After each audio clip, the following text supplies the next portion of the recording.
하는데 어떤 통일을 하느냐? 통일을 이야기하는 사람 정말 많죠. 아마 이번에 이 9월 8일에서도 뚜렷하게 드러났습니다. 통일을 이야기하는 수많은 사람들이 모여서 이 용산 미군기지에서 미군 주한미군 철수를 외쳤는데, 또 반대되는 측면에서 마찬가지로 통일을 이야기하는 사람들이 주한미군 가면 안 된다, 그죠? 네, 미국 같이 있어라 라고 이야기하는 몇몇 사람들도 있었고, 그리고 매번 국회 여러 가지 정치 정당들을 보더라도 누구나 다 통일을 이야기하죠. 통일을 이야기하지 않는 정당은 없어요. 누구나 통일을 이야기합니다. 근데 통일의 내용이 차이가 있죠. 예를 들면 박근혜가, 그죠? 지금은 박근혜 대통령이라고 하지도 않겠죠. 박근혜가 예전에 신년 기자회견에서 자기가 기자회견을 한다고 기자들을 모았어요. 초청해가지고 그 자리에서 통일은 태박입니다, 이렇게 이야기를 해가지고 완전히 난리가 난 적이 있거든요. 혹시 기억나세요? 그 박근혜의 통일 대박론? 네. 박근혜가 어떤 사람이냐면 예전에 8시, 이젠 누구나 다 알게 됐죠. 박근혜가 어떤 사람인지. 근데 제가 박근혜가 이런 사람이다라고 아무리 얘기를 해도 안 들어주시더라고요. 네. 근데 결국은, 네. 모르겠습니다. JTBC의 이 태블릿 PC가 뭔가 여기 역할을 했는지 몰라도 나타났는데, 예전에 박근혜가 이런 발언을 했어요. 동대문 시장에서 새벽에 기자와 인터뷰하는 과정에서 돈이 많으면 얼마나 좋아요. 예쁜 옷도 많이 살 수 있고 예쁜 모자도 살 수 있잖아요. 이런 인터뷰를 하던 사람이었어요, 박근혜가. 모르시죠? 네. 이제 느낌 오시겠죠?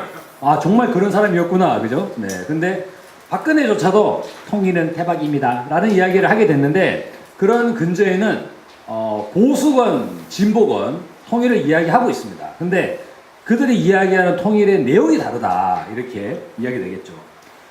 이 중에 평양을 다녀오신 분들도 뭐 계시리라고 생각이 들어요. 네. 그리고 지금은 다시금 남북 교류가 이제 조금씩 열려나가고 있죠. 그래서 우리 모두 남북 간에 북을 가고 북한 사람들이 남한을 내려오고 이런 과정이 좀 이어지면 좋겠는데, 평양에 가보시면 대동 강반에 얼마나 이 경치가 좋습니까, 그죠? 그리고 이제 그 만경대, 그리고 이런 대동강 뭐 흐름으로 딱 날아가는 그 좋은 자리에다가, 그죠? 남쪽에 이 기업하시는 분들 올라가면 무슨 생각 하시겠어요? 와, 여기다가 롯데캐슬에다가 그냥 풀주 아파트 짓고, 그죠? 그러면 전세권 날리면 대박 나겠죠? 그런 생각 하지 않으실까, 전부 다? 그러면 이제 평양이면 평양이고, 원산에다가, 그죠? 여기 전부 다 아파트 지어가지고, 그러면 투기하면 완전 부동산 광풍에 그냥, 그죠? 거의 뭐 1년에 2배씩 아파트 가격이 뛰지 않겠냐, 이런 생각에 통일은 대박입니다 라고 이야기하시는 분들도 아마 있을 거예요. 그래서 사실상 지금 대한민국 국민들의 여론을 봤을 때 통일이라고 하면 바로, 그죠? 자, 통일하자 그러면 통일을 어떻게 생각하시냐면, 그래, 막 통일됐다 이래가지고 휴전선 쭉 뜯어가지고, 그죠? 다 그냥 올라가자 이래가지고 우르르 내려오고 우르르 올라가고 이렇게 대혼란에 빠지는 이러한 상황을 통일이라고 생각을 많이 하시죠? 일반적으로. 그러니까 통일합시다 그러면 진짜? 왜요? 이렇게 이야기가 많이 발언이 나오게 됩니다. 그래서 강연의 제목을 가장 늦은 통일을 가장 멋진 통일로 멋지게 하자는 겁니다. 다시 말해가지고 통일을 이루어 나갈 때 있을 수 있는 부작용을 최소화하고 통일의 긍정적 영향을 최대화하는 방향으로, 우리 민족이 정말 머리가 좋은 민족이거든요. 그래서 우리 민족의 이런 총명함을 최대한 발휘하는 방향에 통일을 하자라고 말씀을 드리겠습니다. 일단은 이제 통일을 꿈꿀 때 많은 사람들이 통일이라 그러면 바로 이 장면을 생각을 하게 됩니다. 이 장면이 어떤 장면인지 아시는 분? 네, 제가 이제 강연을 재미나게 한다고 말씀하셨는데 저는 결코 재미나게 하지 않습니다. 왜냐하면 질문을 하거든요. 자, 우리 파란 티셔츠 입으신 분, 이 장면 어떤 장면이죠? 베를린 장면. 네, 베를린 장면이 무너지는 장면 몇 년도 장면이죠? 90년? 네, 공부를 더 하셔야겠습니다. 그죠? 1989년, 그죠? 네, 베를린 장벽이 붕괴되는 과정이 역사적 순간이죠. 근데 많은 사람들이 통일이 그러면 이 장면에 대한 인식이 너무나 확연하기 때문에, 베를린 장벽이 붕괴되면서 동독이라고 하는 사회주의 체제가 무너지는, 그래서 동독의 사회주의 체제가 무너지고 서독이 동독을 흡수하는 그러한 과정으로 사람들이 인식을 하겠죠. 그런데 사실상 이러한 흡수 통일을 우리 대한민국 한반도에 가져갔을 때는 심각한 문제가 발생을 하게 됩니다. 예를 들면 독일의 경우는 제가 자료를 준비하지 못했습니다만 서독과 동독의 경우로 봤을 때 서독이 인구와 면적이 전부 다 2배 이상 더 큽니다.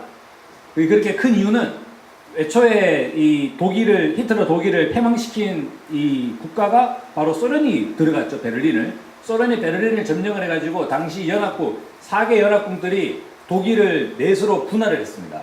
물론 독일의 동쪽은 폴란드를 떼주고 독일을 넷으로 분할을 했는데 그 중에 가장 많은 지역을 소련이 이제 통치하게 됐습니다만 나머지 미국과 영국과 프랑스가 할당받은 그런 통치 구역이 있었어요.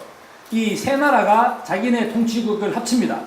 그러면 당연히 소련의 통치구역보다 더 많아지겠죠. 이게 서독이 되는 거죠. 그래서 서독이 동독보다 면적이 2배 이상이고 인구는 훨씬 더 많게 더 많은 이 경제 규모를 가지고 있습니다. 그런데도 독일이 통일되고 나서 상당 부분 독일은 통일의 후유증에 시달리게 되죠. 그래서 그러다 보니까 우리 국민들 속에서는 야 저렇게 힘들게 독일 같은 나라도 통일을 하면 저렇게 힘들어하는데 우리 대한민국이 과연 통일할 수 있을까? 우리 굳이 통일을 해야 돼? 라고 이제 많은 사람들이 생각을 하게 되기도 하는데요. 근데 가만히 보면 통일은 실제로 민족 중흥의 길이다 라고 말씀드릴 수 있어요. 여기가 바로 동북아시아죠. 동북아시아인데 우리가 흔히 외세에 의해서 분단됐다 그러고 우리 민족은 끊임없는 이민족의 침략의 역사를 가지고 있다라고 얘기하는데 왜 우리 민족은 끊임없는 외적의 침입에 시달리게 될까요? 네, 우리 파란 티셔츠 옆에 계신 분. 왜 그렇죠? 끊임없는 외적의 침입에 시달리지 않습니까? 왜 그렇죠? 지리적으로 네. 바다하고 맞닿고 네. 어디로 가는 지리적으로 네. 땅이 너무 좋기 때문에 그렇죠. 너무 명당 자리에 앉아 있으니까 그죠.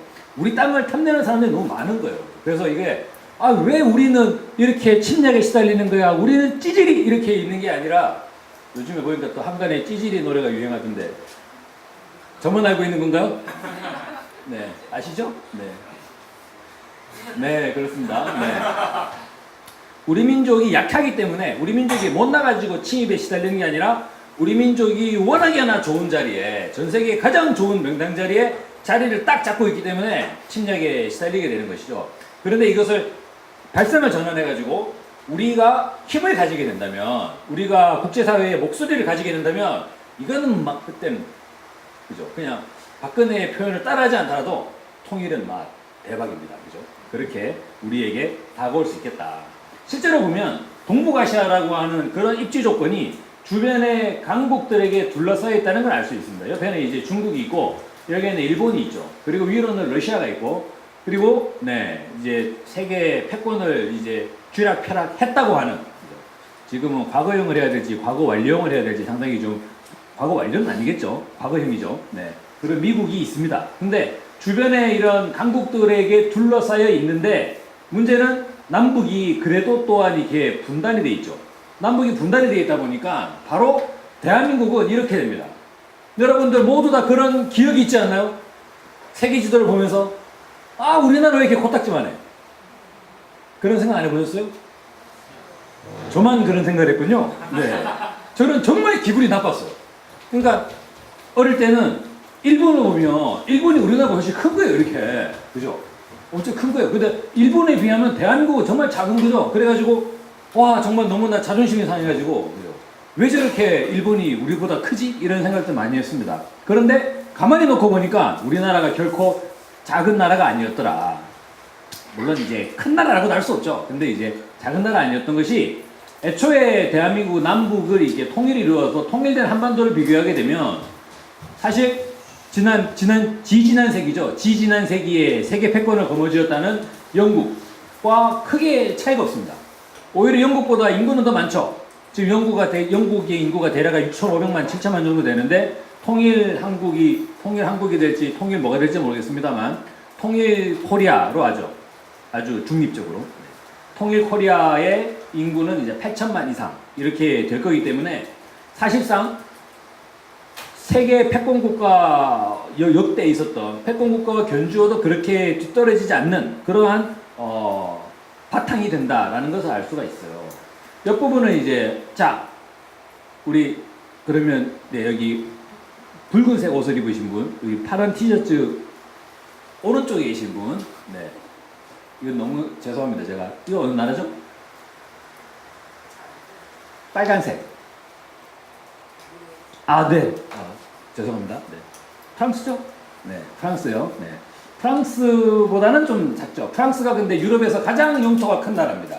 그리고 프랑스는 유럽에서 우크라이나를 제외하고 유일하게 농산물을 수출하는 농업 국가였어요. 프랑스가. 네, 그죠. 땅이 엄청나게 넓죠. 근데 프랑스의 인구가 대략 5천만 명 정도 되는데 우리 남북이 통일을 이루게 되면 영국이나 프랑스와 못지않은 국가가 된다. 제가 드리는 말씀이 우리가 패권을 거머쥐어 가지고 전 세계를 쥐락펴락하자 이런 취지의 말씀이 아니라, 그죠?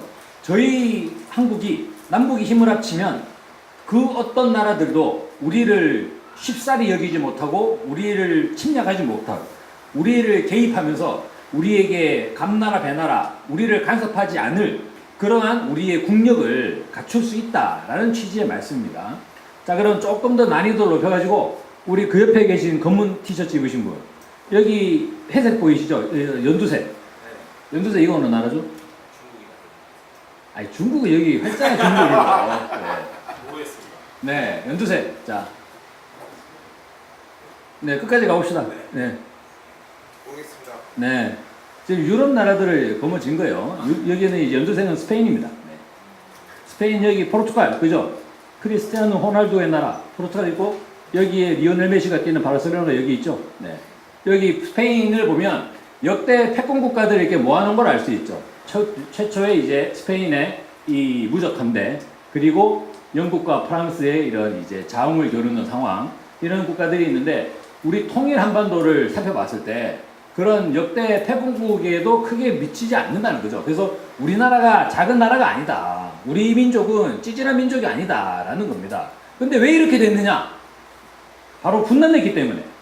반으로 잘라버리면, 그죠? 아, 이게 정말 난감하죠? 네. 이것도 어찌 보면, 영국도 보면, 잉글랜드와 스코틀랜드 간에, 물론 웨일즈도 있지만, 이 하나의 그레이트 브리튼을 만들게 되면서 대영 제국으로 이제 발돋움하는 과정이 있지 않습니까? 그래서 우리 코리아도 남북이 힘을 합쳐야 된다. 기본적으로. 여기에 우리 민족의 발전, 그리고 그런 얘기 많이 나오잖아요.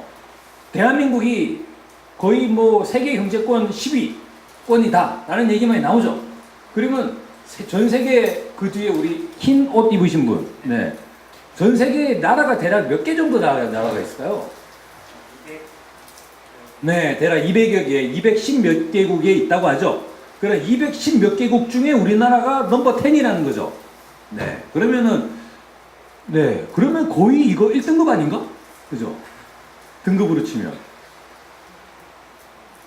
모르겠습니다. 제가 아직, 우리 젊은 친구들이 등급 계산을 잘할 것 같은데, 그죠? 네. 이러면 대략 1등급, 2등급 왔다 갔다 할 것 같아요. 상당히 이제, 국력이력, 경제력이 다른 나라들이 부러워할 그럴 경제력이라고 할 수 있어요. 그런데 그렇게 국가와 힘이 뭐 경제력이 부유하다고 하는데 왜 여러분들은 이렇게 살고 계세요? 그러지 않나요? 네.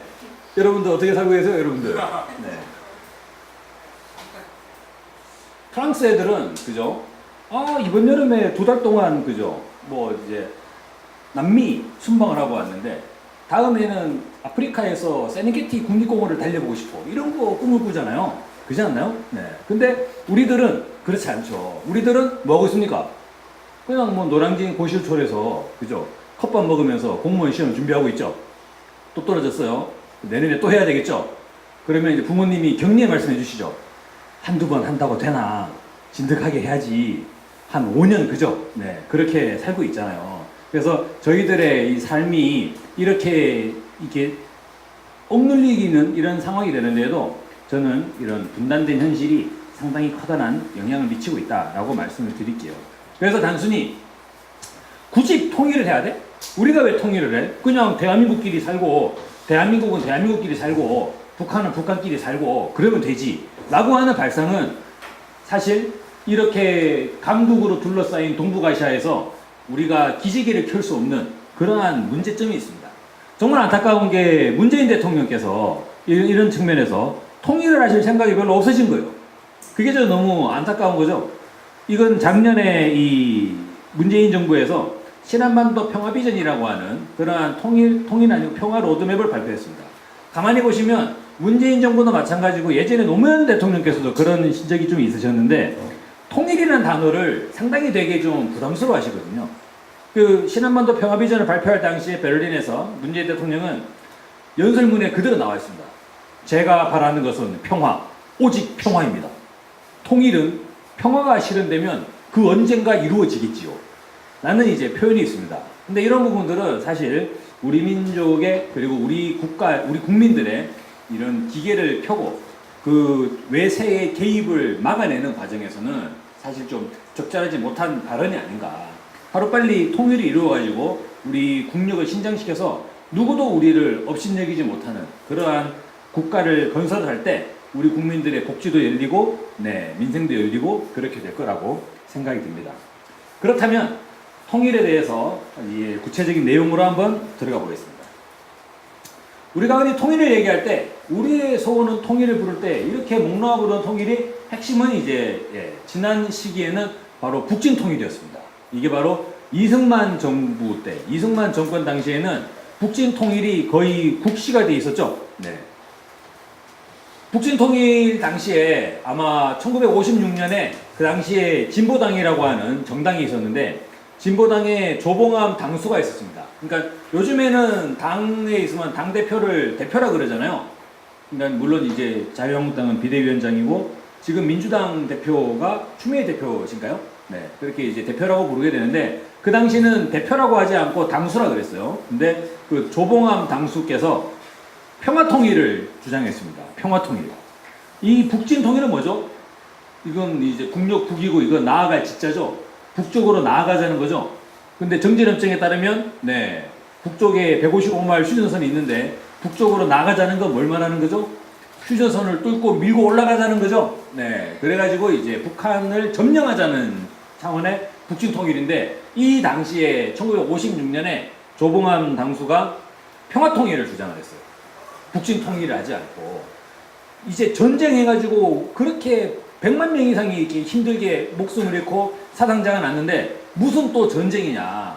평화통일을 하자. 라는 얘기를 해가지고 그 당시에 이승만 정부의 그러한 부정선거에도 불구하고 대략적으로 이제 3위에 달하는 그런 엄청난 표를 획득을 했는데 근데 네, 그 조봉암 당수께서는 안타깝게도 이승만 정부가 간첩으로 몰아가지고 사형시켜버렸죠. 네, 죽여버렸어요. 왜? 우리 여기 검정 옷 입으신 분, 네. 아까 조봉암 당수가 혹시 얘기 들어보셨나요? 조봉암이라는 인물에 대해서? 네, 그렇습니다. 네네네. 그 왜 사형당하셨죠? 그분이? 네. 정치적으로. 네. 아, 네. 이승만 대통령이 보기에 자기에게 위협이 될 것 같으니까 미리 처단했다. 근데 처단하는 논리가 뭐였냐면 평화통일을 이야기했다는 거예요. 평화통일. 우리의 소원은 통일, 그죠? 그러면 그 논리에 따르면 박정희도 죽어야 되죠. 다카키 마사오. 왜냐면은 7.3부 공동성명에서 통일의 3대 원칙으로 우리, 네, 가운데 푸른색 옷 입으신 분, 통일의 3대 원칙으로 무엇을 합의했죠? 남북이? 네, 자주평화 민족 대단계를 합의했죠? 네. 그런데 그 통일의 3원칙을, 그러니까 박정희 정부도 합의했던 그 평화통일 원칙에 대해서 조봉암 당수가 평화통일을 얘기했다는 이유로 간첩으로 몰려가지고 죽었어요. 그러니까 이게 우리나라의 그 당시 50년대 통일 방안이 얼마나 말도 안 되는 통일이냐 하는 것을 알 수가 있죠. 이것은 네, 전쟁이죠, 전쟁. 한판 붙자는 겁니다. 그래서 서해에 보면 NLL이라고 있습니다. 그죠? 서해 NLL이 있어요. 우리 저기 뒤쪽에 네, 그 붉은색 옷을 입고 계신 분, 네. 서해 NLL이 어떤 선이죠? 네, 흔히 말하는 북방 한계선이 이게 북한이 내려오지 말라는 선이 아니고 누구에게 지정하는 선이죠? 네. 그렇죠. 여기 보시면 북진통일, 북으로 진격하자 이승만 이러고 있는데 그래서 진격하지 마라 이거죠. 진격하지 마라. 니들 진격하다가 그럼 잘못하면 전쟁 난다. 그래가지고 진격하지 말라는 식으로 해서 북방 한계선 더 이상 진격하지 못하는 한계선을 설정을 한 게 그게 NLL의 시초가 되는 거죠. 그러니까 그게 지금 시기에 물론 정진협정상에 명확한 해상 분계선이 없기 때문에 지금 시기에 논란이 일어나는 건데 실제로 이승만 정부가 얼마나 이렇게 북진 통일을 외쳤는가 하는 부분은 알 수가 있습니다. 사실 이 당시 이승만 정부는 6.25 전쟁이 휴전되는 것조차도 반대를 했어요. 그래가지고 어떤 일이 있었냐면 유엔군과 이제 북중 간에 거의 합의가 다 돼가자 이승만은 야 어떻게 하면 저 합의를 깨버릴까 전쟁을 계속 해가지고 북한을 무조건 먹어야겠는데 라고 생각하다가 어떤 것까지 했냐면 포로 교환에 대한 합의가 진행되고 있었어요. 그러니까 뭐 이제 북한은 미군 포로를 또 가지고 있고 여기 이제 한미는 또 인민군 포로를 가지고 있겠죠. 포로를 교환해야 되는데 포로를 어떻게 교환할 거냐 하는 부분이 이제 화제가 됐어요. 그때 이승만 정부가 어떻게 했냐면 아무 얘기도 미국 쪽 아무 얘기도 안 하고 포로 수용소를 거의 쳐들어가 가지고 그죠? 포로를 다 그냥 풀어줘 버리죠. 포로를 풀어줘 버립니다. 왜냐면은 유엔과 북한 간에 그런 이제 휴전에 대한 합의가 이루어지는 것을 방해하기 위해서 그래야지 계속 전쟁을 할 수 있잖아요. 그 머리에 저희가 1953년 7월까지 전쟁을 한 거잖아요. 그죠? 그러니까 사실상 그 당시에는 정말로 이런 남북 대결 그리고 전쟁을 추구하는 그러한 통일밖에 없었다. 이게 근데 사실 우리나라 보수 세력들의 뿌리라고 할 수 있습니다. 세월이 지나가지고 물론 이제 세기가 바뀌었어요. 지난 20세기 사람들은 이제 사라지고 21세기가 되었지만 사람들은 바뀌었지만 그 사람들이 하고 있는 이야기나 사고방식은 변하지 않은 것 같습니다. 이 사람 누구죠? 이 사람이 이제 한간에 예전에 박근혜 정권 탄핵 당시에 국민들의 국민적 분노를 불러일으켰던 김진태라는 사람이죠. 이 사람이 여기 보시면 평화적 흑수 통일을 제안한다. 이거 뭐가 되는 거죠? 평화적 흑수 통일 이거 어떻게 하면 가능한 거지? 이게 한번 사실 김진태라는 사람은 검사 출신이고 검사면 나름대로 논리가 있어야 되잖아요. 근데 평화적 흑수 통일 물론 제안을 할 수 있죠. 누구에게나 뭐 제안할 수 있는 권리는 없는 건 아니잖아요. 근데 평화적 흡수 통일을 대체 어떻게 하겠다는 건지 평화적으로 흡수한다는 거잖아요. 북한을 그죠? 그럼 북한은 그냥 흡수가 당하는 거겠죠. 아무 저항도 안 하고 어떻게 그렇게 할 수 있지? 너무나 궁금해지죠. 제가 만약에 김진태 집에 가가지고 평화적으로 그죠? 김진태의 재산을 제가 다 흡수하면 정말 기분 좋겠다 그죠? 근데 그게 있을 수가 없잖아요. 평화적으로 어떻게 그게 돼? 그죠? 사람 입장에서 자기 재산을 그리고 자기의 모든 권리를 어떻게 평화적으로 이렇게 주겠어요. 그런 건 사실 말이 되지 않는 건데 결국은 흡수통일이라는 것은 충돌을 불러올 수밖에 없고 무력적인 이 충돌 불러올 수밖에 없다는 겁니다. 그나마 지금 시기에 이른바 사회주의권이 붕괴되고 나서 북한이 고립돼 있다라고 하는 그런 논리 속에서 나타나는 부분은 북한 정권을 붕괴시키면 된다라는 논리로 지금 흘러가고 있는 거죠. 여기 말하는 평화적 흡수 통일이라고 하는 것은. 그런데 북한 정권을 붕괴시킨다고 해서 그게 과연 평화적 통일이라고 할 수 있느냐 하는 부분은 여전히 논란이 있을 거라고 봅니다. 그간의 대한민국 정부의 통일 방안을 한번 저희들이 제가 되돌아서 한번 설명해 드릴 필요는 있을 것 같아요. 물론 이승만 정부 때 그런 되지도 않는 무력 국진 통일 주장하다가 결국은 이승만 어떻게 됐죠? 쫓겨났죠. 대통령 자리에서 쫓겨나가지고 하와이에서 이제 뭐 그렇게 돼버렸습니다만 그 이후에 그나마 뭐 87년 6월 항쟁 이후에 그래도 어느 정도 지각이 있는 사람들이 절차상의 민주주의라는 것을 만들어내게 되면서 겉으로 보면 이제 평화를 이야기하는 그리고 뭔가 통일 방안을 이야기하는 이러한 정부들이 나오게 됐어요. 근데 말씀드리겠습니다만 대한민국 정부에 두 가지 정책이 있습니다. 하나는 뭐냐면 통일 정책이 있어요. 그리고 또 하나는 대북 정책이 있어요. 근데 이 두 가지를 헷갈리면 안 돼요. 통일 정책과 대북 정책. 근데 대한민국은 어떤 이제 좀 특이한 정책의 특이성을 갖냐면요. 통일 정책과 대북 정책이 완전히 모순됩니다. 그죠? 통일 정책은 정말 우리 잘 지내보자. 정말은 모르겠고 일단 우리 잘 지내보자 라는 이제 온화한 제스처가 기본이 돼 있어요. 통일 정책에서는. 그래서 여기 보면은 화해와 협력의 단계 그죠? 그래서 물론 이제 남북연합도 들여다보겠습니다만 남북연합으로 통해서 통일국가를 완성하겠다. 화해 협력하자. 평화구조를 정착하자. 교류 협력을 발전시켜 나가자. 이게 통일 정책이죠. 통일 정책이 이렇게 돼 있는데 대북 정책은 어떻게 돼 있죠? 대북 정책은 네. 첫 번째 북한의 비핵화죠. 네. 북한의 비핵화. 두 번째 북한의 비핵화. 확고한 대북 방위 태세를 이야기하면서 그죠? 북한이 비핵화할 때까지 우리는 북한을 절대로 믿어서는 안 되고 북한의 철저한 비핵화를 오로지 우리가 이끌어내고 그거를 모두 다 이끌어내기 위해서는 절대적으로 뭐가 필요합니까? 한미동맹이 필요하죠. 한미동맹이 필요해가지고 트럼프 대통령이라든가 이제 미국 분들에 의해 가지고 우리가 통일해야 된다. 심지어는 어떤 내용도 있었냐면요. 박근혜 정부 때 아까 우리 저기 형광색은 아니고 색깔이 무슨 색이죠, 그게? 네, 아무튼 저 파란색, 네, 파란색 계열의 저분께서 말씀하셨는데 자주 평화 민족 대단결을 이야기했지 않습니까? 근데 예전에 박근혜 정권 당시에는 이 자주 통일이라고 하는 민족 자주라고 하는 게 정말 마음에 안 들었는가 봐요. 그래서 그때 통일준비위원회라는 것을 만들게 되면서 새로운 통일 헌장을 만들자라는 얘기가 나왔습니다. 그나마 탄핵돼가지고 천만다행이었죠. 네. 그때 어떤 얘기가 나왔냐면요. 자주의 원칙을 대신하는 새로운 원칙이 거론됐어요. 어떤 원칙이냐면요. 야, 정말 이거는 네, 말씀드리면 네, 열린 통일을 얘기했어요. 열린 통일.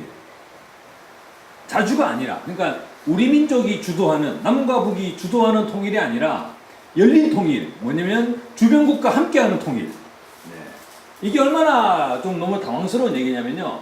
마치도 저는 이런 남북의 통일 과정을 어떤 남녀의 재결합 이런 걸로 한번 생각을 해봐요. 네. 남녀가 재결합을 합니다. 물론 지난날에 이제 싸웠고 별의별 일이 다 있습니다. 그러면 만나가지고 화해를 하자 그러면 서로 간에 화해를 하겠다라고 그러면 뭐가 돼야 되죠? 일단 서로 간에 이제 화해를 해야 되고 좀 좋은 얘기를 해야 되잖아요. 근데 이제 만난 자리에서 그죠? 근데 당신 3년 전에 그때 있잖아. 그때 시아버지 왜 그랬지? 이런 얘기 하면은 화해가 되겠어요, 안 되겠어요? 화해가 안 되겠죠? 네, 화해가 안 됩니다. 그런데 여기에 나오는 네, 열린 통일. 맞아요, 열린 통일. 열린 통일 얘기하는 거 이렇게 되는 거예요. 남녀가 재결합을 하는 데는 당사자가 판단하는 거잖아요. 그렇지 않나요? 근데 그거를 열린 통일을 하면 거의 시대는 조선시대로 돌아가는 거죠. 네. 부모님과 합의해가지고, 그죠? 물론 저희들이 재벌 이든지는 모르겠습니다만, 너는 이 사람하고 결혼하지? 그러면 예 해가지고 가는 거잖아요. 주변국과 함께하는. 그래서 통일을 하되 통일을 미국과 함께, 중국과 함께, 일본의 아베와 함께하는 통일. 네. 그걸 이제 이야기했던 게 박근혜 정부의 열린 통일이었어요. 이게 정말 우리가 상식적으로 말이 되는 소리냐. 근데 실제로 보면 대한민국 정부의 통일 방안들의 내용들은 사실상 이게 통일을 하자는 건지 통일하지 말자는 건지 정말 아리송한 상황으로 이제 흘러들어가는 부분이 많이 있습니다. 구체적으로 내용을 살펴보시면 김영삼 정부 당시에 민족 공동체 통일 방안에 나왔고 지금도 이것이 이 확고한 대한민국 정부의 기본적인 통일 방안으로 되어 있습니다. 근데 여기 보시면 화해 협력 단계를 거쳐서 남북 연합 단계를 들어가게 되어 있습니다. 대한민국 정부는 이렇게 국가 연합 단계를 설정을 하고 있어요. 이것은 북측은 연방제를 이야기합니다. 1980년 네, 그 김일성 주석이 고려민주연방공화국 창립 방안을 발표하면서 연방제로 이제 남북을 통일하는 게 어떠냐라는 식의 제안을 하게 되는데 북쪽은 연방제를 이야기하는 반면에 남쪽은 이런 국가연합 단계를 이야기하게 됩니다. 물론 김대중 전 대통령의 경우에 3단계 통일 방안이라고 해서 중간에 과도적 체제로서 이제 연방제를 받아들이긴 했습니다만 기본은 남북연합제에 있는 것이죠. 그리고 노무현 대통령도 국가연합제에 들어가 있습니다. 근데 이런 국가연합을 뭘로 봐야 되냐? 연합제와 연방제를 많이 이야기하는데 두 개의 성격상 저희가 차이점들을 한번 이야기할 필요는 있어요. 연합제라고 하는 것은 뭐냐면 대표적인 예를 든다면 유럽연합을 들 수가 있죠. 유럽연합이 글자가 합히면 연합으로 끝나요. 그죠? 네. 유럽연합 같은 경우는 EU를 들 수 있죠. EU는 네.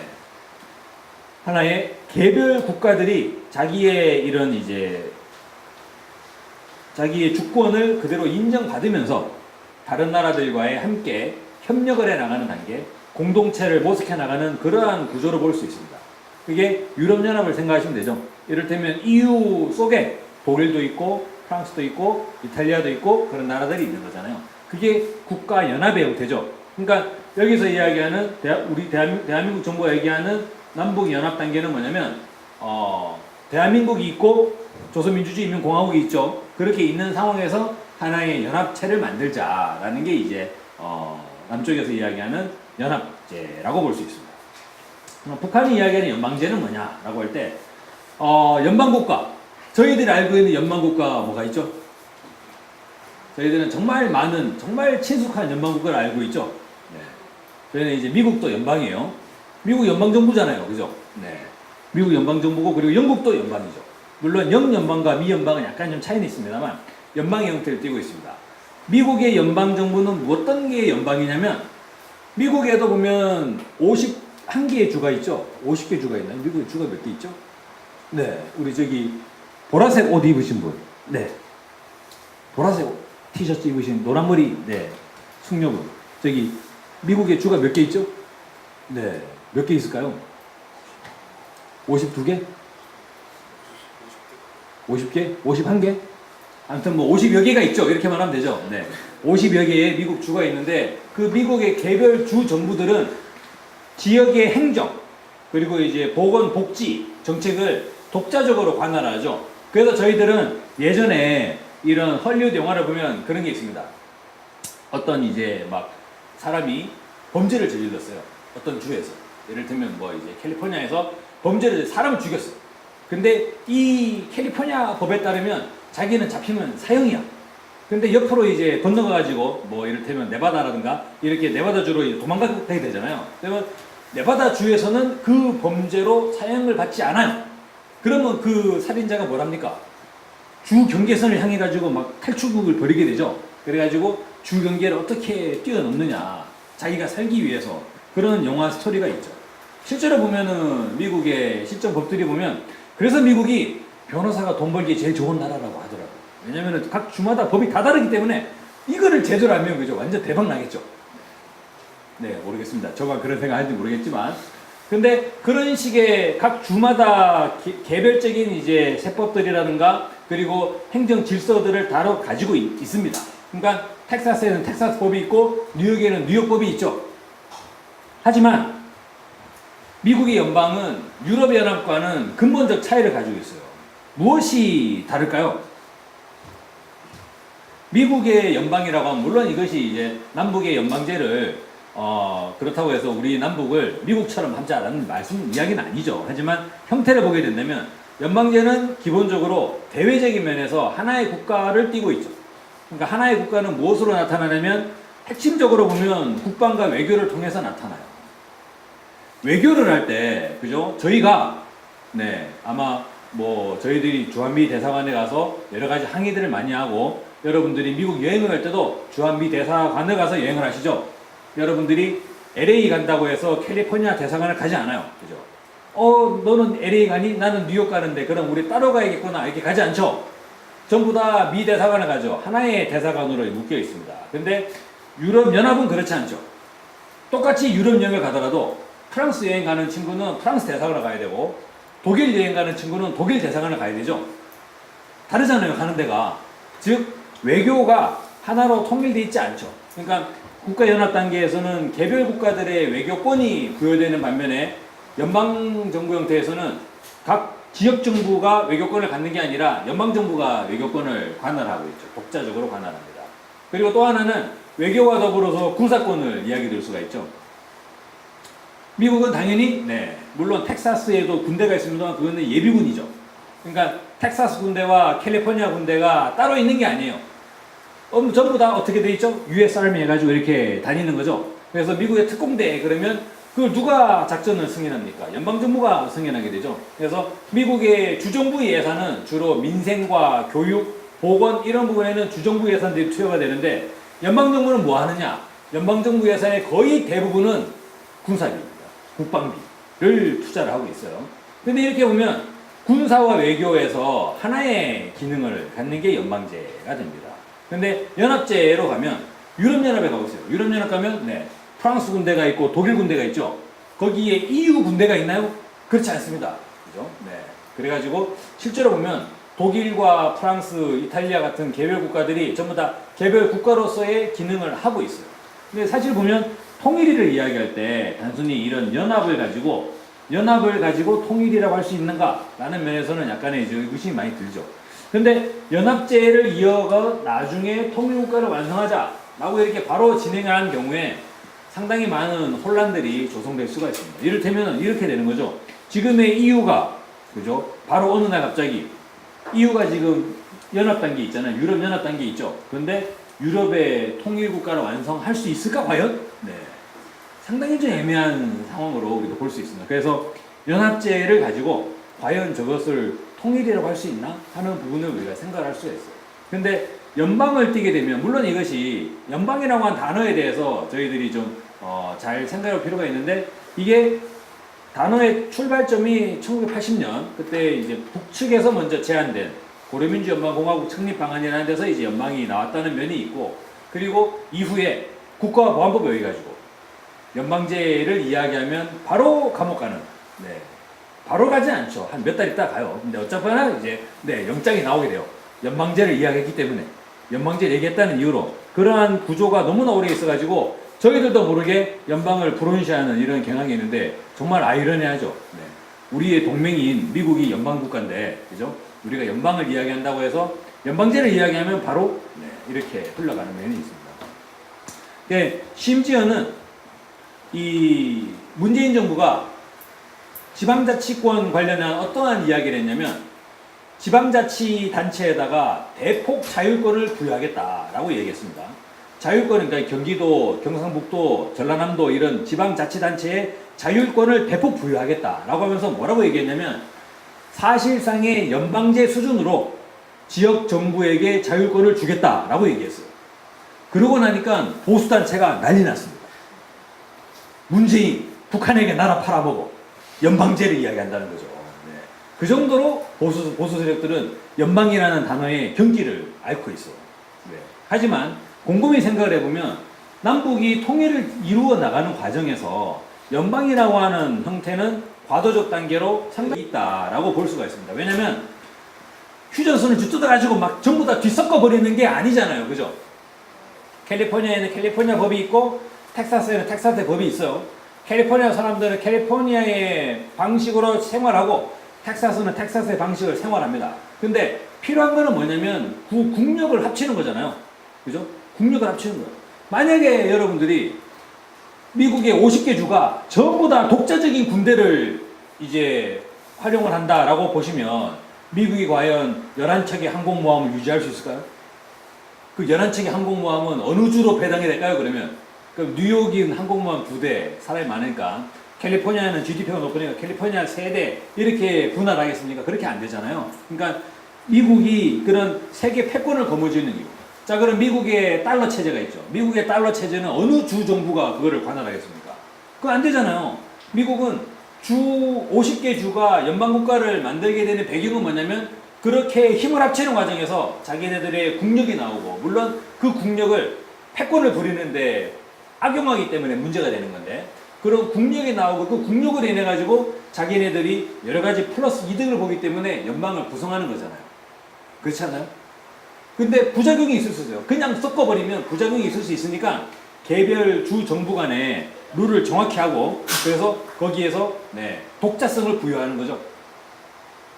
그런 방식이 이제 연방제 시스템이다 라고 했을 때 그리고 실질적으로 미국이라든가 영국이라든가 영국은 영연방의 형태가 돼 있고 영연방 내에는 이제 영국과 더불어서 캐나다, 호주 이런 나라들이 영연방에 소속이 돼 있죠.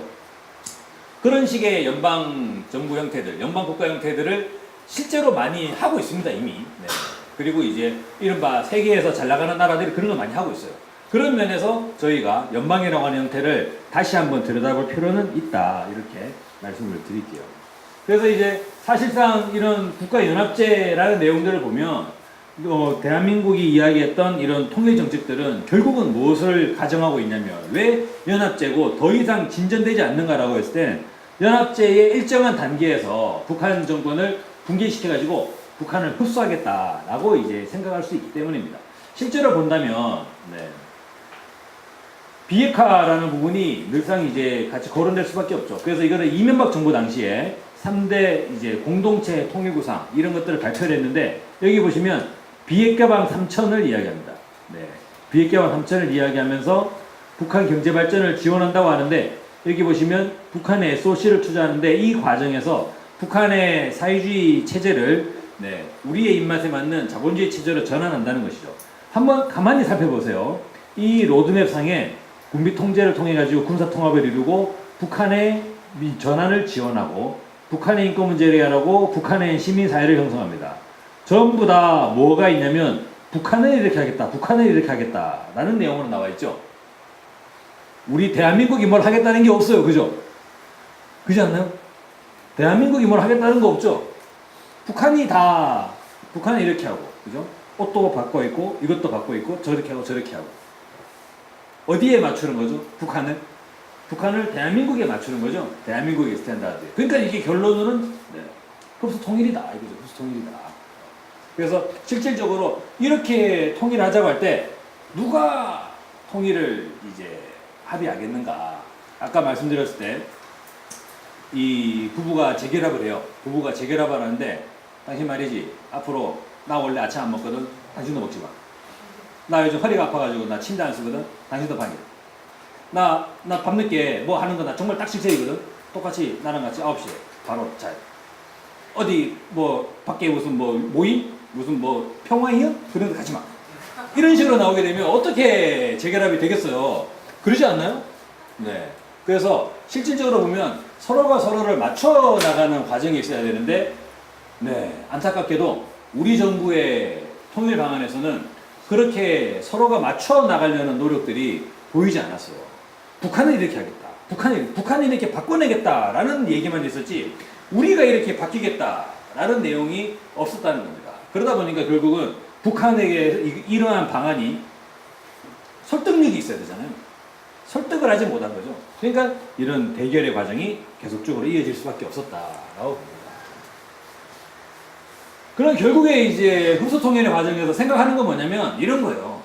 야, 북한 정부를 어떻게 붕괴시킬까? 그러면 북한 정부를 혼자 또 독자적으로 붕괴시키겠다는 그런 포부도 제대로 가지지 못하는 것 같아요. 주로 보면은, 네, 꼭 이제 미국의 힘을 빌어가지고 한미가 어떻게 하자.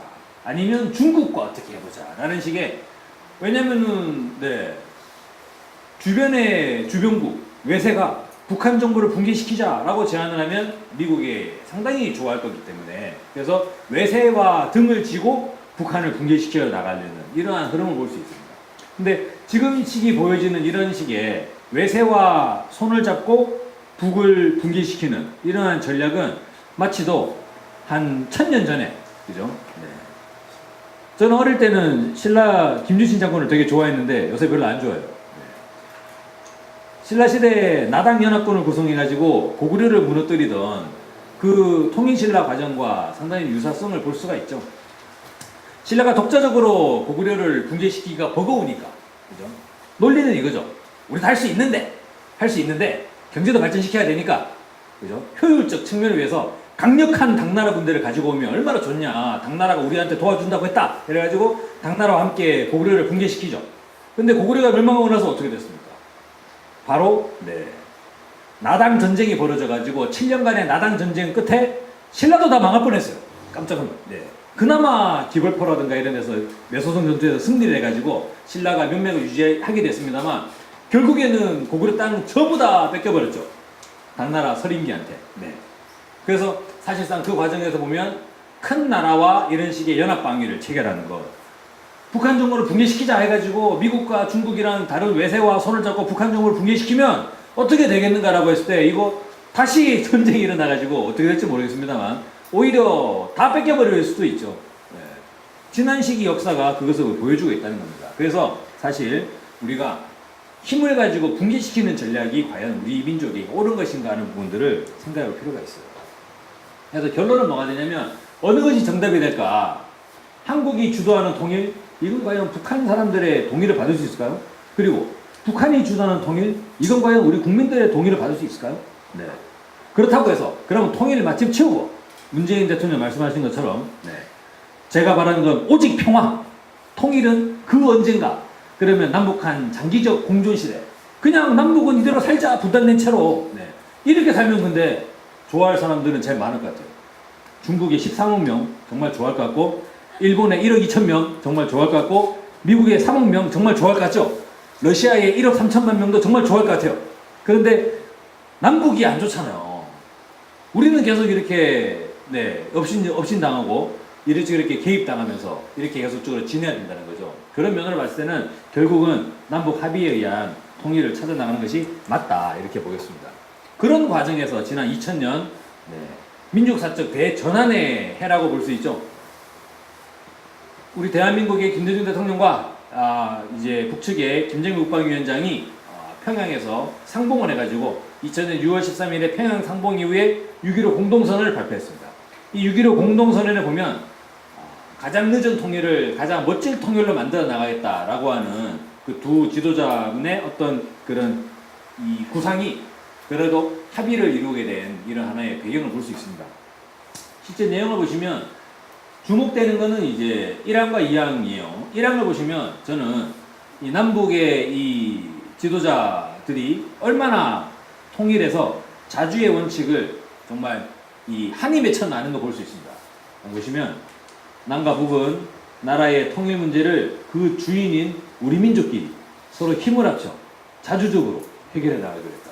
이건 어찌 보면 거의 물론 우리 민족의 이 통일 대강이긴 합니다만 이런 말을 하는 것 자체가 제가 상당히 좀 이제 불손한 이야기이기도 합니다만 어찌 보면 거의 비문에 가까울 수준으로 자주를 엄청나게 강조하죠. 자, 나라의 통일 문제를 그 주인인 첫째, 두 번째 우리 민족끼리, 세 번째 서로 힘을 합쳐, 네 번째 자주적으로 그죠? 거의 그런 분위기죠. 이 있잖아 반드시 매우 열심히 그리고 끝까지 언제나 쉬지 않고 지침 없이 공부해야 돼. 뭐 이런 분위기 같잖아요. 느낌이 그죠? 얼마나 이 공부에 한이 맺혔으면 그죠? 어떤 일이 있더라도 무조건 반드시 공부하라고 하는 느낌으로 와닿지 않나요? 네. 자주적으로 힘을 합쳐가지고 우리 민족끼리 그죠? 무조건 이런 느낌으로 남북 공동선언의 민족 자주의 원칙을 땅땅땅 치다가 몇 번 더 때리는 거죠.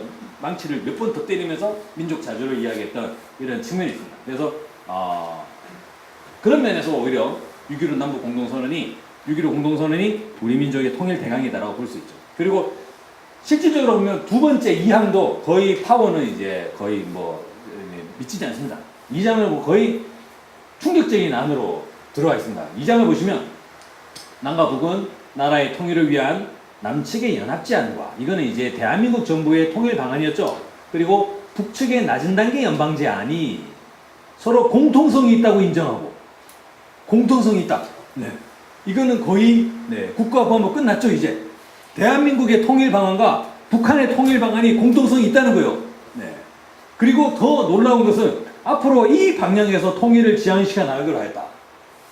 하던 대로 하면 되죠. 북한은 북한의 통일 방안을 하면 되는 거예요. 이거는 거의 수많은 아까 김진태 같은 사람들이 이제 뒷목 잡고 쓰러지는 상황이 발생을 하는 거죠.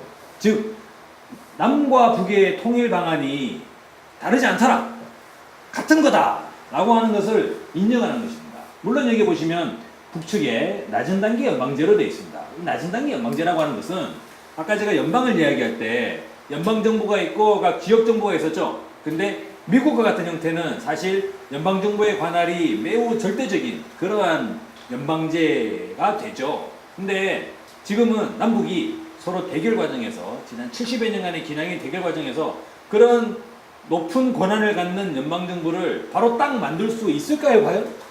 없다고 봅니다. 그렇게 되기가 어렵겠죠. 왜냐하면 상호간의 신뢰라든가 그리고 동질감이라든가 믿음이라든가 이런 부분들이 아직은 부족하기 때문에. 그럼 어떻게 하냐면 그렇다고 안 할 건 아니잖아요. 결국 방법은 뭐가 있냐면 서로 신뢰할 수 있는 조건에서 그죠? 그런 연방정부라고 하는 것을 바로 정부 땅땅땅 하는 게 아니라 민족의 최고 의사결정기구를 만들고 그런 논의체계를 만들어 나가는 과정. 이러한 로드맵을 두 번째 남북정상회담인 14선언에서 이야기가 나왔습니다.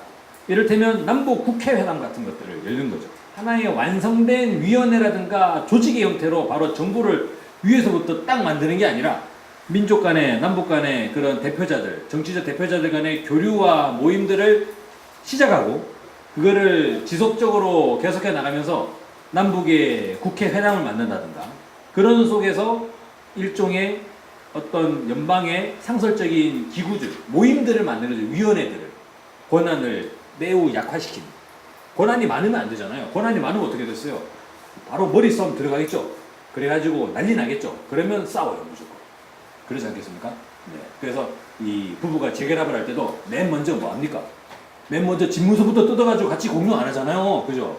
당신 집 시세가 얼마야? 또 4억 5천이야? 언제 이렇게 올랐어? 그러면 이제 합의가 제대로 안 되잖아요. 맨 먼저 뭐부터 하렵니까? 저녁 뭐 먹을래? 이런 거부터 하는 거잖아요. 저녁 뭐 먹을래? 나 냉면이 좋은데? 좋아. 나 냉면 가지고 양보해 줄 수 있어. 그러면 양보해 줄 수 있잖아요. 그렇지 않나요? 집문서는 양보하기 어려워도. 그런데 초장부터 연방정부를 만들어가지고 집문서 내놔라 이래가지고 뜯어가지고 안 되는 거죠. 그래서 사실상은 낮은 단계부터 시작할 수밖에 없다는 거예요. 네. 근데 북측이 이야기하는 낮은 단계 연방제안이 결국은 대한민국 정부가 얘기하는 국가연합제, 남측 연합제안과 공통성이 있다라는 거죠. 그런 면에서 이것을 연합연방제, 연방연합제, 근데 이제 우리가 또 남쪽 사람들이니까 연합연방제로 이렇게 이야기하는 측면들이 있습니다. 즉, 이 방향으로, 다시 말해가지고 남과 북의 두 지역 정부를 그대로 인정하는 속에서, 그죠? 민족의 어떠한 의사결정 기구를 만들고 그 의사결정 기구를 남북의 신뢰가 형성되는 데 따라서 그 권한을 점차적으로 높여나가는 과정으로 우리가 통일에 진입해 나가는 게 가장 멋진 통일이 아니겠나 하는 부분에서 6.15 남북 공동선언이 바로 채택이 됐던 것입니다. 지금으로부터 무려 18년 전에, 그죠? 네. 제가 그때 정말 젊었습니다, 그죠? 네. 여기 아마 어린이집 다니던 분들도 계셨을 텐데 무려 그때. 네. 그러니까 결국에 진짜 우리 민족은 그죠? 정말 이명박근혜하고 정말 결산을 해야 됩니다, 그죠? 네. 물론 지금 이제 뭐 구치소에 들어가 있습니다만 진짜 그 검찰이 구형 20년 때렸다고 하더라고요. 근데 저는 그런 여러 가지 각종 비리 이런 것만 하는 게 아니라 이 국가의 그죠? 우리 민족의 통일을 저해한 이 죄를 물어야 되는데 그거를 묻지 않는다는 게 저는 너무 아쉽긴 합니다만. 자, 그 두 번째는 2007년도에 노무현 정부와 노무현 대통령과 김정일 국방위원장, 그러니까 김정은 지금 국무위원장은 아니고 김정일 국방위원장이죠. 그 당시에 남북관계 발전과 평화 번영을 위한 선언, 14선언을 합의했습니다. 이 14선언에는 6.15 공동선언은 마치도 남북 통일의 대강, 큰 로드맵, 비전과 방향을 보여주는 거죠. 우리는 이리 간다! 우와! 하면 이제 딱 삘 받는 이게 6.15 공동선언이었다면 14선언은 그 과연 됩니까? 에이, 모르겠는데? 이런 여러 가지 상황들에 대해서 자세한 브리핑, 일종의 이런 블루오션을 쫙 보여주는, 장밋빛 청사진을 보여주는 그러한 하나의 모델하우스라고 할 수가 있어요. 오, 괜찮다, 모델하우스. 그래서 이 남북관계 발전과 평화 번영에 대한 내용은 여러 가지 구체적 협의들을 이야기하고 있습니다. 물론 첫 항에서는 글씨가 작아서 잘 안 보이실 거지만 6.15 공동선언을 고수하고 적극적으로 구현한다. 즉 6.15 공동선언을 지켜나간다라는 합의가 있습니다. 물론 이번에 4월 27일에 판문점 선언에서도 뭐가 있었냐면 기존의 남북 합의를 성실히 이행한다라는 게 되어 있습니다. 그 한마디 하면 끝나는 거죠. 정말 너무 깔끔하게 문서를 정리를 잘 하는 것 같아요. 그러니까 뭐 6.15 선언도 이행하고 14선언도 이행하고 남북 기본합의서도 이행하고 뭐 7.4남북 공동성명도 이행하고 이것도 하고 저것도 하고 하면 엄청나게 길게 가잖아요. 그럼 이렇게 많은 걸 해야 돼? 상당히 부담스러울 수 있는데 한마디로 정리하죠. 기존의 남북 합의를 모두 성실히 이행한다 이러면 딱 끝나잖아요. 그죠? 이것도 마찬가지로 이렇게 되어 있습니다. 그리고 상호 존중과 신뢰 관계를 이야기했습니다. 군사적 측면에서 한반도 평화와 관련해가지고는 정전체제 종식이 나왔죠. 다시 말해가지고 한반도의 3자 또는 4자 정상이 모여 한국전쟁에 대한 종전을 선언하는 것을 14선언 때 이미 이야기했습니다. 그러니까 지금 시기에도 한반도의 종전, 한국전쟁을 끝내고 종전이 되면 이제 뭘 하죠? 전쟁이 끝나면 정전협정이 유명무실화 되는 거죠. 종전이 되면 이제 뭘 해야 되냐면 그 대응하는 체제를 만들어야 되는 거예요. 그래서 평화 체제가 빨리 좀 수립하게 되는 그러한 견인력이 있습니다. 그래서 실질적으로 한반도 평화에 대한 이런 입장까지 합의까지 도달했습니다. 그리고 다양한 남북 경협에 대한 합의가 있었죠. 개성공단을 2단계까지 그리고 경의선 문산 봉동간 철도 화물 수송을 시작한다라는 부분이 있었고 그 당시에 베이징 올림픽이 있었는데 그래가지고 베이징 올림픽에 남북의 대표단을 철도로 이제 베이징 올림픽을 이제 보내자 이런 안들도 있었습니다. 그리고 다양한 남북 경제협력을 하기 위해서 남북 경제협력 추진위원회가 있는데 이 경제협력 추진위원회를 부총리급 위원회로 올리자 이런 얘기들도 있었습니다. 그래서 사실상 남북관계 발전과 평화 번영을 위한 선언에서는 어떻게 남북이 통일을 이루어 나가는가 하는 로드맵을 이미 다 합의를 했다는 것이죠. 그러면 통일이 됐을 건데 그죠? 이명박근혜가 있어가지고 지금 이제 2007년이 이제 2018년이 돼버렸어요. 중간에 원치 않는 숫자 1이 생겨버렸죠. 근데 어쨌거나 올해 있었던 남북 정상회담에서는 판문점 선언이 채택이 됐습니다. 이 판문점 선언에서는 다시 한번 6.15 14 정신을 그대로 이제 확인하면서 그 방향으로 통일이 이루어 나가자는 것입니다. 사실 예전에 보면 그런 우려들도 많이 있었죠. 물론 지난 김대중 정부나 노무현 정부 때 이런저런 합의가 있었지만 이명박 박근혜 10년간 또 지난 대결을 했기 때문에 어떡하냐 다시 처음부터 시작해야지 그래가지고 서로 타진하면서 이제 눈치 보면서 그죠? 이리 쉽게 말하면 뭐가 되죠? 서로 이제 이 탐색하는 그런 과정 속에서 하나씩 또다시 힘들게 신뢰를 회복해 나가야 되지 않는가라는 식의 전망도 없지 않았습니다만 실제로는 그렇게 하기에는 시간이 너무 아까운 거죠.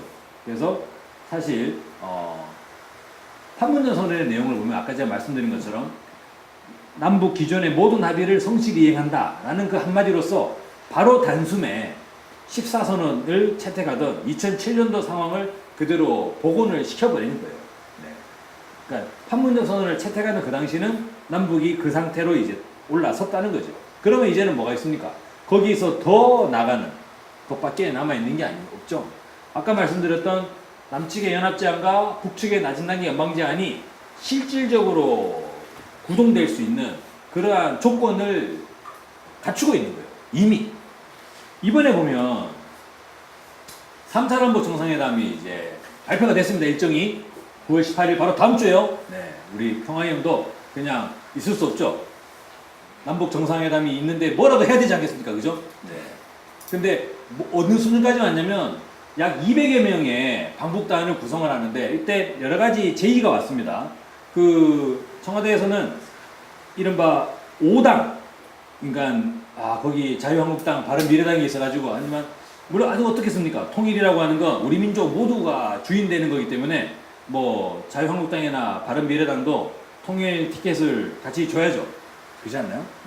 정치인의 파워는 이 도량과 아량에서 나오는 거기 때문에 그런 애들이 이제 막 그렇게 막 떼쓰고 그래도 같이 품고 가는 게 이게 또 이 정치인의 또 포부라고 생각을 합니다.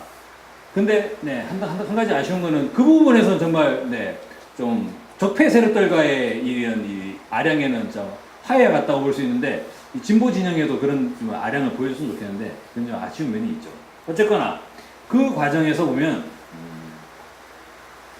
남북 정상회담 과정에서 국회의장단을 또 이제 같이 가자라고 제안을 했는데 국회의장단이 그것을 어렵다라고 한 부분이 있죠. 그게 좀 너무 아쉽더라고요. 왜냐면은 이번에 국회의장단이 방북을 하게 되면 국회의장단이 방북해가지고 그냥 멀뚱멀뚱 앉아가지고 구경만 하다 올까요?